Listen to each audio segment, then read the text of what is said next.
Good afternoon, YouTube. I'm sorry I look so rough. I want to talk about a delicate subject, if I may. There is something that I'm in the middle of a very, very, very bad flare at the moment for my MS. Lots of muscle spasms and lots of back pain and dizziness. It's been going on for about 4 months now.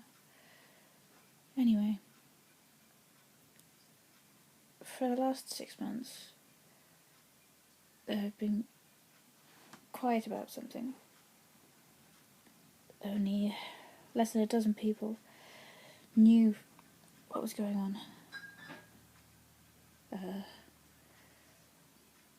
We were trying for a baby, and we luckily got pregnant straight away.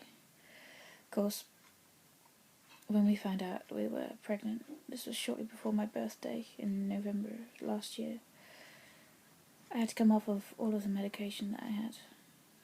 So, baclofen, dihydrocodeine, Copaxone, Cymbalta, everything that I used to try and make my MS a bit more tolerable, I had to come off of it. So I did.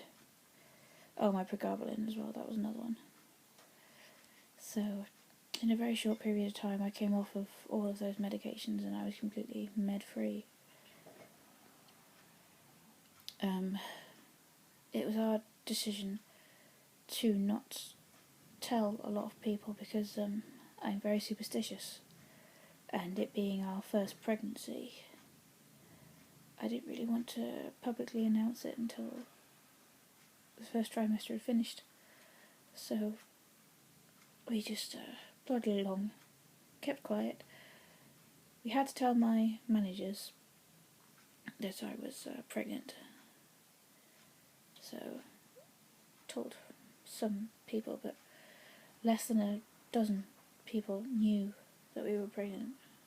My parents, Nick's parents, my managers and Nick's managers, and one or two friends, but altogether it was less than a dozen. Baby was doing well, growing. I had an app on my phone where I could see how it was growing, what was happening, what my body was doing, and despite me coming off of all that medication, the baby was doing very, very well. Then I was coming home from work one day, and I had to rush to get a bus, and I lost my footing, and I fell, and I landed flat on my stomach, and it was quite painful. I brushed it off, and I went home. But then, 2 days later, Nick had gone up north to see some of his friends, and I woke up on Saturday the 24th of January, and I had lost our baby. I woke up to a very, very large amount of blood and things coming out of me. I was on my own, so I was very, very frightened. But I had lost our baby, our first baby, that we'd been nicknaming Bean. We didn't want to give it a name, so we called the baby Bean. But we had lost our child. So I was rushed into hospital, and what should have been my first scan, because on that day I would have been 12 weeks gone exactly. They couldn't find a heartbeat. They couldn't find anything. The baby had completely gone. I must have passed the baby early in the morning. Of course, it could have been the fall that took the baby, or it could have been the fact that I'd come off of a lot of medication. Anyway, so I was in hospital. I informed my husband that we had lost our child, and I informed my mother, who knew that we were pregnant, and I informed one of my best friends who lived nearby. And then I had to naturally pass what was left over. My body was going through a very, very, very early labour, pushing out what was still in me, and the pain in that was excruciating. It lasted for about an hour and a half. I had to keep getting help because I was bleeding a lot, everywhere, so much mess. And when the blood had started to die down, I had to be taken to theatre because they wanted to have me under general anaesthetic and make sure that everything had gone, placenta, any tissue that was left over. So I was knocked out. And the last of the baby was taken out.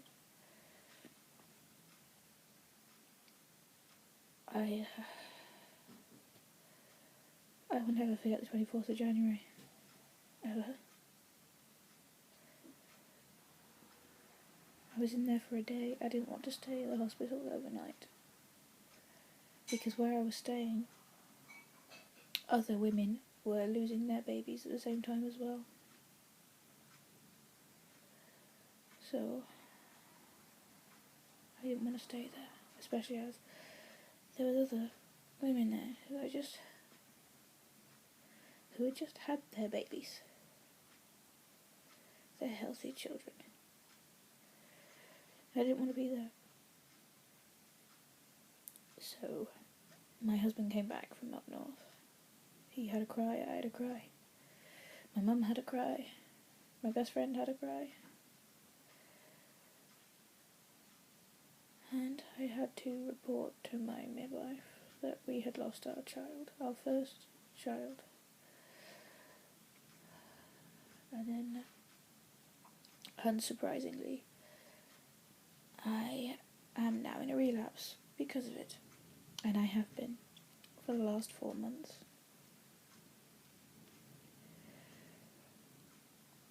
I don't know if or when this is going to pass, but who you see right now is very, very different.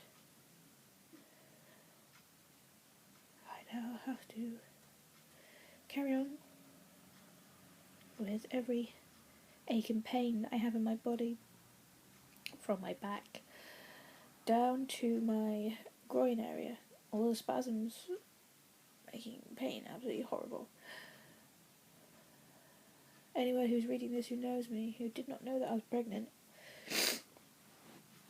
I'm sorry that I kept it from you, but I'm hoping you'll understand why.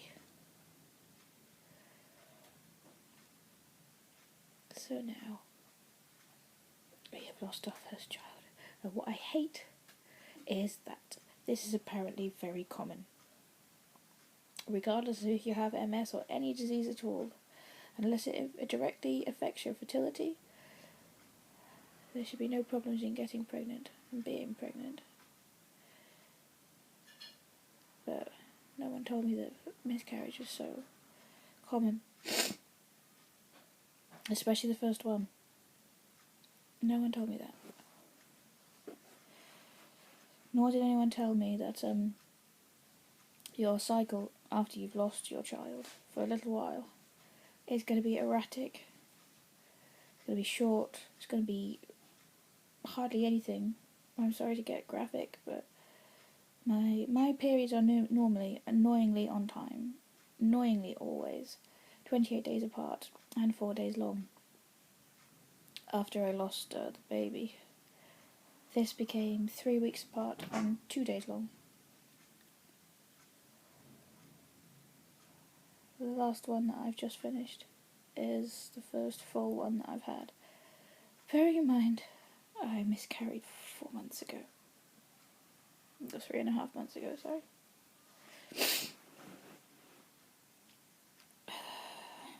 No, sorry, nearly 4.5 months ago. My menstrual cycle's only just calmed down. But that memory, I will never be able to forget it.